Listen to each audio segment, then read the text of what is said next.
Our daily godly message we can find in Philippians chapter 1 verse 12 to 30.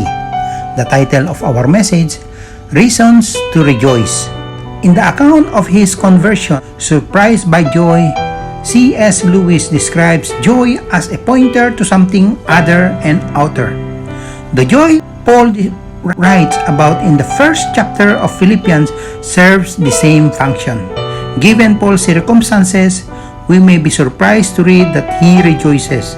Not only was he a prisoner, but others were using his confinement as an opportunity to get ahead.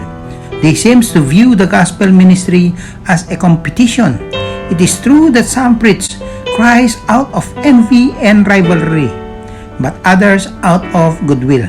Paul admits in verse 15, "But with a remarkable generosity of spirit, the apostle resolves to rejoice that no matter the motives, Christ was being preached." Paul's imprisonment was a concern for his friends at Philippi. The apostle reassured them in two ways. First, he pointed out that what might seem like a setback was bringing attention to the gospel.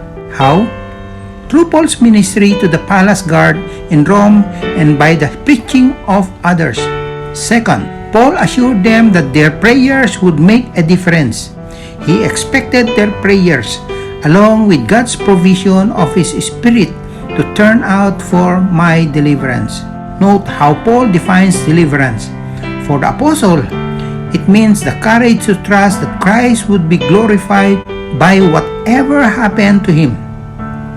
Paul did not feel the need to decide what God should do, in part because he felt genuinely ambivalent.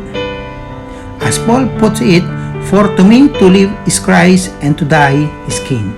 This is not fatalism, but the hope of one who knows his future is secure in Christ and God will be glorified either way. Will you trust God to work through your difficult circumstances today? You don't have to be happy about them or even enjoy them. You do need to trust God knows what He is doing. God bless you and keep listening to Daily Godly Message. Please don't forget to share. Thank you.